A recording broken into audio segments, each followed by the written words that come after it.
rain 4 or 5 days ago. We got the food plots in the day before it rained. And it looks like it's already germinated and it's turning green. Of course, the hogs have got it beat all the crap right here, man. We're gonna check the cameras, see what we got. Hogs have been coming in. We're gonna crawl up in that stand, see if we can't put a little meat in the freezer.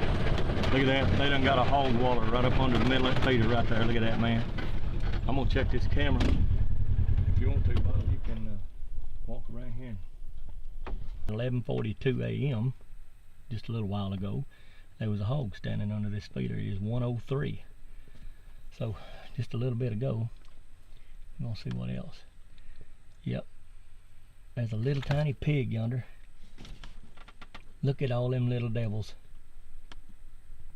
Look at there, 11:39. Them hogs was here just a little while ago. Look at all of them, man. I think we're gonna be good this evening, man. Look at all them freaking hogs. Alright. Oh, big old fat sows, boy.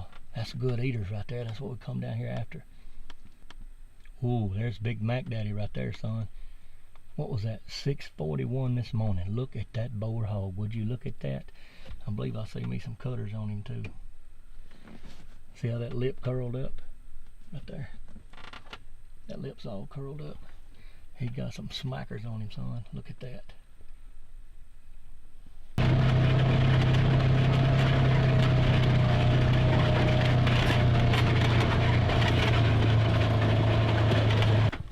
Look at this AR-15 in here.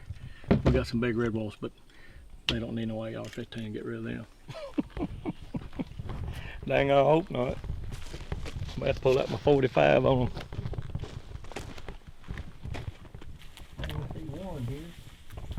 I ain't sure he's even alive. He ain't, he just crusted up and died up in here.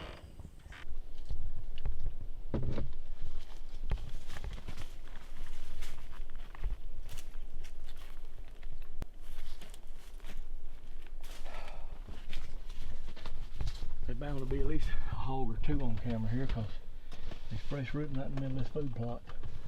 I'm hoping that feeder's still working good, so maybe it'd keep the hogs around the feeder and not rooting up my plot, man. It makes me mad coming down here and have it all tore up after all the time and money and hard work you put in it. I like my hog hunting more than most, but I'm putting this up for the deer, so we'll try to keep them hogs from tearing it up if we can. We finally get up in the stand. Got everything set up. I don't know what you can tell right here, but man, look at that. Sweating like crazy. So, what we got right there?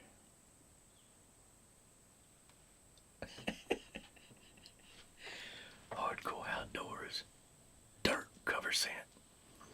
We got fresh plowed up ground out here for the food plot. Plus, it don't really matter where you hunt. There's dirt everywhere, right? So, we're up here sweating like crazy. So we're gonna spray down with this. We got a little bit of a breeze, but for the most part, we're in a sweat box right now. The hogs should be coming out between now and dark. We're gonna see what happens. But in the meantime, spray down with all this mess. It's a water-based cover spray. Man, it smells like fresh tilled dirt, I'm telling you. Man, you're all up in my grill, dude. Back up out with that camera. You crazy. Alright, hold on. My cameraman a little smelly. I'm gonna get him up over here. Got my glass of tea. Don't leave home without it.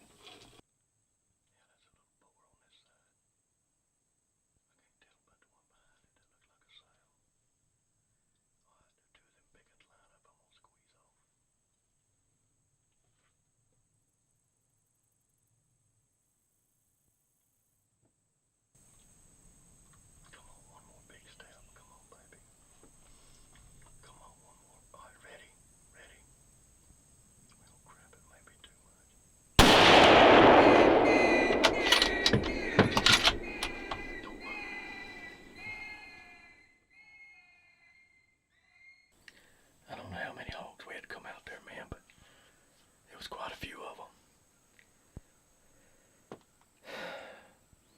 I tell you what I think happened. I think I hit that hog right behind the shoulder just like I was aiming. Man, this sucker was driving nails yesterday at 100 yards, and that ain't but like 89, so it should still be perfect accurate-wise. And I was waiting on two of them to line up, and the biggest hog, the biggest sow behind that other one, was had his head down. When it finally lined up, I squeezed off. Well, everything run off except the hog that I shot, and it just stood there. So I slammed another one in it, thinking, you know, I'd got one of them and that one was still standing there, so I was going to be ready to shoot again, but it just fell over.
The Ranger.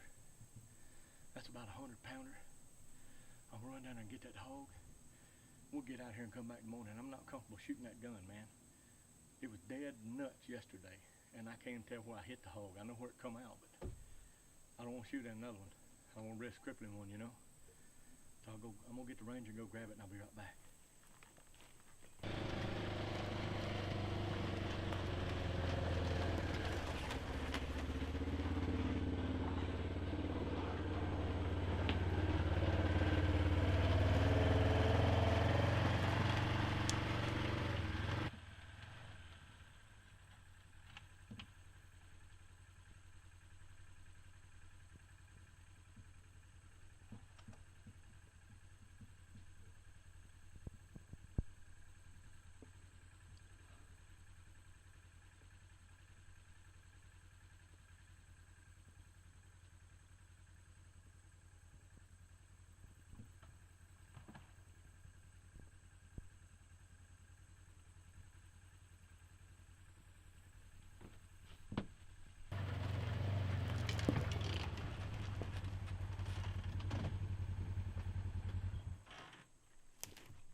You know what they say, it ain't no good if you don't get it all over you.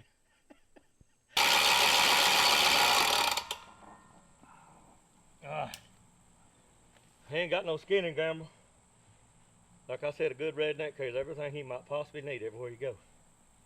Piece of brand new baling wire through the hock. It's the redneck way, baby. We're gonna get it done one way or another. This is gonna be a good eating hog. There was one twice that big in there, maybe two of them twice that big. My plan was to shoot through this one and to the other one. Them sows is soft, man. And this time of year, they ain't got a lot of fat on them. They're real thin skin. And I could have got it done if I hadn't got excited and pulled my shot. Ain't no excuse. I just... They might have been bothering these hoes. They haven't been disturbed at all. We won't get too deep into this. We're going to turn the camera on.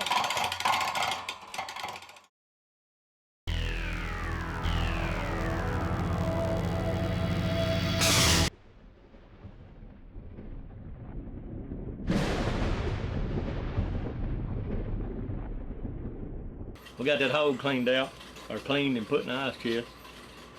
And I brought some meat with me. This is my last 2 packages of some Wild Hog jalapeno bacon burgers. Look at them bad boys. Them are half a pound patties, 8 of them. Put some hardcore outdoors all-purpose seasoning on them. When I get them on the grill, we're gonna put them on some on the other side. We got charcoal going with some mesquite I brought back from South Texas. These things so good. I ain't even got them on the grill yet, and the police showed up. Sure did. Old boy named Chad Wilder, he's right over there. He won't get on the camera here. He's scared, but anyway, I guess he smelled them cooking before they got on the grill. He's on the lease with us here and a bunch of other guys. He lives almost joining the place on the back side over here, so I'm sure he's gonna hang around and get some of these while we got them cooking.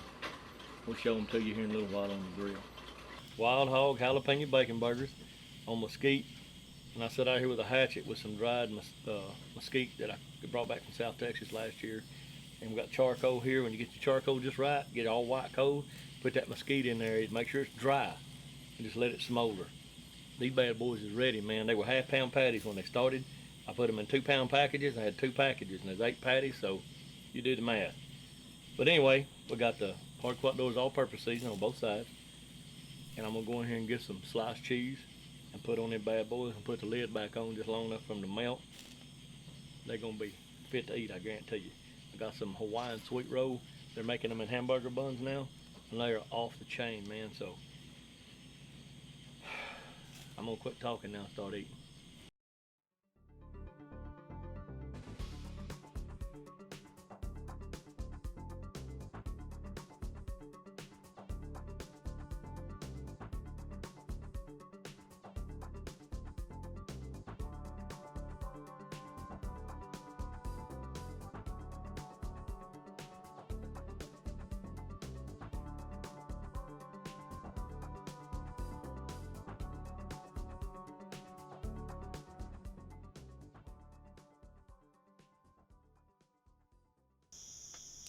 We're back in the stand this morning where we shot the hog last night. I think they came back in last night after dark. I'm pretty sure they did. We'll find out a little bit later when we check the game camera. That was a good wad hog, but according to the pictures we got, there are some other hogs out here too, including a really big boar. He's a good one. I'm not gonna be greedy today, man. I'm not gonna try to milk it for footage or shoot 2 in 1 shot or none of that crazy crap. I ain't gonna look a gift horse in the mouth. First decent hog steps out, I'm gonna put a bullet in his butt.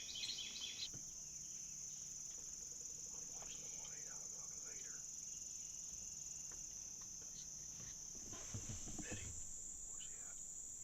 Oh, you gotta let him walk out. What'd you say? I said you're gonna have to let him walk out. Oh. I think it worked.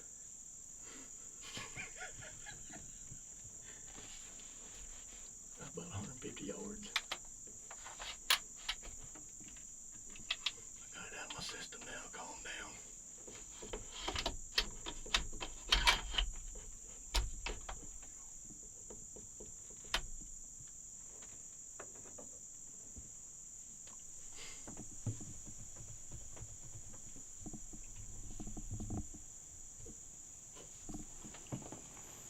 Timber dog down, baby. These coyotes are so freaking thick down here, man. That's only the second one I've had a shot at. And I've been hunting this property for 5 or 6 years, I believe, somewhere in there. I can't believe he just stepped out there and stood there like that. They're extremely elusive, man. This morning, we was climbing up in the stand. I told Bobby, I was like, man, you hear all them coyotes? Every morning, every evening almost, we hear them packs of them all over the place. And nobody hunts them. Nobody shoots them. So we got one down. That's one less coyote eating fawns. A lot of people look down their snout at you for shooting coyotes and predators. They don't have any natural predators. They are the predators. So something has to keep them under control on the population, or disease will take over and do it for them. That's just nature's way, man. So I'm going to take every one of them I get a chance to shoot, and I can promise you there will still be plenty of coyotes to go for everybody else. We ain't seen no hogs this morning. I figured we buggered it up shooting that last night, so it's right at 9 o'clock. We're going to go down there and check the camera and see if anything came in last night or yesterday evening, early this morning before we got here, before daylight, we'll see. But I'm going to put out a little Hardcore Outdoors. It's oil-based, corn crazy. Where all that blood was from the hog last night. I'm going to squirt it down real good. It smells, it's concentrated, man. It smells like a cream corn you open out of your cabinet, canned good food. So we're going to go down there and put some of that out and get that coyote, check the camera, go back to camp. I'm going to make some Hardcore Outdoors breakfast burritos this morning. We're going to eat good and make a plan for this evening. I went back to the Ranger, got a bucket of corn, some Hardcore Outdoors oil-based attractant. We're going to go down there and get this coyote, check the camera, see what come in last night. And I'm going to squirt this attractant all over that blood down there and try to cover it with dirt. Hopefully the blood don't booger them. That's a good coyote, looked like a big male. But we did good taking him out of the pack. We'll go down here and get him and see what we got going, make a plan for this afternoon. I was going to bring the Ranger, but my food plot's coming up so good, I'm not going to drive down there anymore unless I just don't have a choice. If I have got to go get up a big hog or carry a bunch of feed down there and put in the feeder. That makes a pretty good little tan hide, even though it's a summer coat. I might tan his hide out and make me a quiver for my longbow. I've got one that I made out of a bobcat hide probably 15 years ago, 18 years ago, something like that. Shooting 30-06, and the only shot I had was in the head. I didn't think that hit him, but I did, right in the head. So that was, from here back was all I could use on it. So I didn't put it, let it go to waste. I put it to good use. I've got one really nice coyote hide at the house. This in here will make number 2. All right, here's what we're gonna do. I'm gonna try to, that's my bad foot, that don't feel good. I'm gonna try to shove some dirt over this, best we can. I hope we got it dried up and crusty looking. That's a lot of blood. All right, you can't see, there's no label on it. I try to keep some with really nice labels so it looks nice on camera, so you can see what it is, like the muscadine. They all work, man, all of them. I promise you, I would not even put them out there if they didn't. But this corn, because that's what they're coming to, I'm really gonna put a lot down on that blood and get it really smelling like a big old pile of sweet corn, juice and everything in it.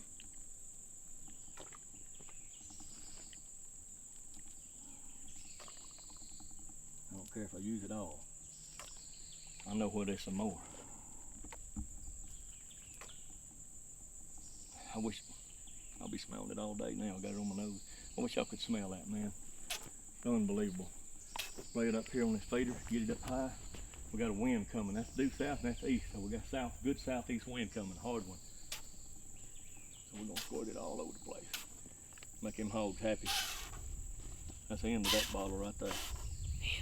And what you don't want to do, you do not want to put too much bait out, because if they happen to come out in the middle of the day while we off checking camera somewhere else, or fishing or cooking or whatever we doing, you don't want them to get full. You want to give them just enough to keep them here a little while and want them coming back for more.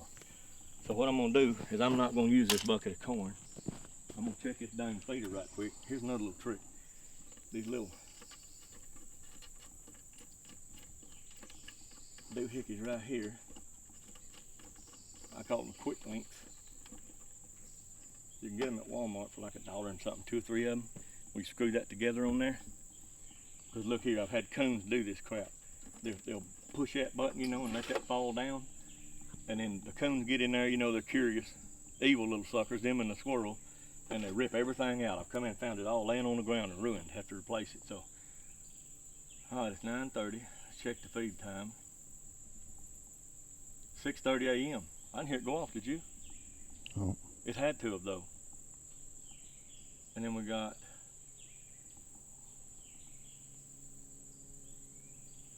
7 p.m. Well, it's set perfect, man. I don't know what's happening here. We got good battery. We're gonna go down here to test mode. I'm gonna duck down up under here so don't put my eyeballs out.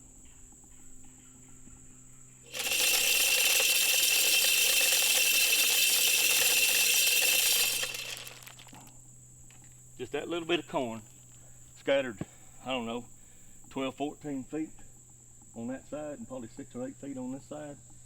That little bit of corn will keep quite a bit of hogs out here long enough for you to pick and choose what you want and get you a shot, because they're having to mill all over the place and work for it. Don't pile it up.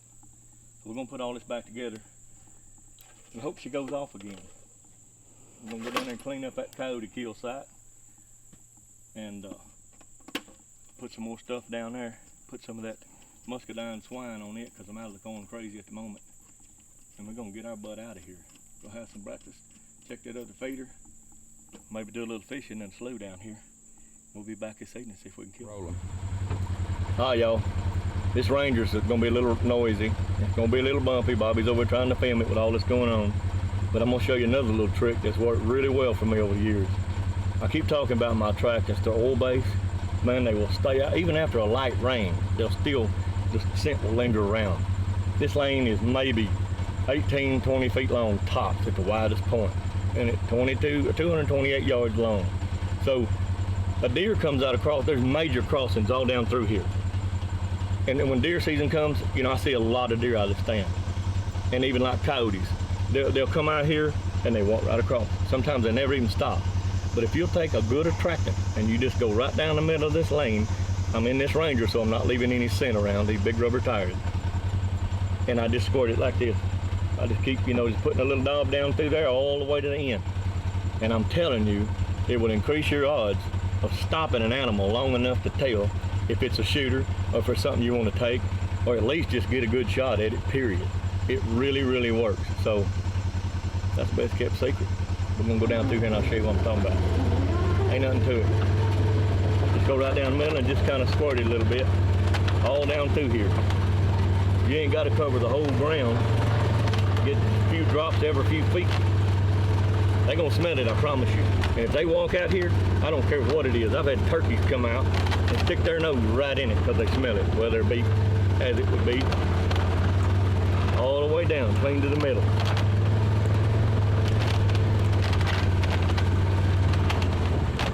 All right, we're gonna stop and pick up this coyote.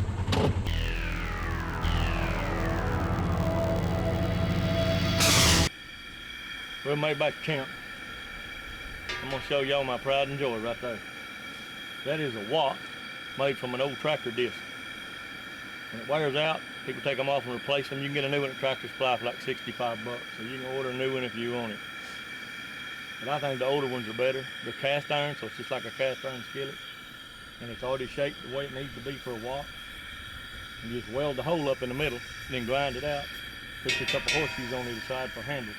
And you don't want to touch it when it's hot, obviously, but it's clean. And what we're gonna do right now is we're gonna season it up and get ready to cook.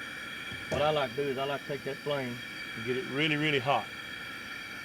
When it's really hot, I'm gonna turn the flame down and I'm gonna put oil in it and let the oil get really hot, and I'm gonna wipe it down and I'm gonna turn it off and let it cool down until I go inside and get everything I need to bring back out here and make some breakfast burritos. So it's probably pretty dang hot about right now. It don't take long. And you really need a regulator on your propane bottle so you can control your heat and your flame. Pretty windy today, so get it down there too low and it's likely to go out on us. You can hear the wind whooping that flame right now. We're gonna put a little oil in it. Oh yeah, there we go. Just gonna use paper towel. It's hot, it's good and hot. I better use more paper towel than what I got right there in my hand. Just wipe the whole thing real good and coat it with oil. So you can see I got my big butt in the way. We just put it on top of this old wire spool right here to get it up off the ground, which is a little easier cooking. Ain't bending over, having an aching back till it's all done. Now, we got a good coat of oil on it. I'm gonna put it on the handle too. We don't want them rusting up. I'll do the bottom of it later before I put it up. When you get through cooking, when you get this bad boy clean, really clean, you wanna do this again. Put that oil in there, heat it up. You wanna try to dry that oil as much as you can, and then just let it cool down all by itself. And when you put it up, it's seasoned, it's ready to cook for the next time. And I'll generally put it in a bag once it cools down to keep dust and stuff from collecting in it. Or you can even just lay paper towels in it and put it in the cabinet, whatever you want to do. This one stays out in my shop because we use it for hunting. I've been wanting one of these, and I threatened to make one. And a good friend of mine named David Martin, him and his wife both good people. They live down the road from me. And David's kind of a dying breed, man. He's got a bunch of old mules and a wagon, and he hooks them up and just goes on these trail rides for days. And he takes one of these walks with him, and they make whatever they want to cook in it. It's really easy to do. It's convenient. So I made a comment about having one day. We got it hot enough now. And just let that oil set there. Anyway, he just shows up at my house one day and he hands me this. He said, "Here you go, Scott. I want you to have this, man. You ain't got to make one now." So it's just tickled me to death. It means more to me that I got it from David as a gift than it would have if I'd have just went and bought a new tractor disc and made a brand new one. So this one thing, it's one of many, many miles behind his wagon and his mules. So that's something I'm gonna hand down to my boys. I really believe in keeping things like that and handing them down, because it'll last forever if you take care of it. It'll never go away. So I'm gonna let it cool down a minute and go inside and get all my ingredients ready. We'll be back in a few minutes. We're about done now, man. I just turned the fire off. Got everything melted down real good. These things so good, man, they'd probably create some world peace if you spread them around. Maybe we send some over to North Korea and that little chubby idiot quit that and shoot bottle rockets at us. I think everybody likes these. All right, man. There we go. I'm gonna go get some tortillas. All you gotta do is roll these puppies up, put a little sauce on it if you like. I don't really need them, man. They got a flavor all of their own. But I like sauce on them sometimes, and sometimes I don't. So I'm gonna go in there and get the tortillas and the salsa. And I'm gonna let Bobby get you a good close-up look at these right here while I'm gone.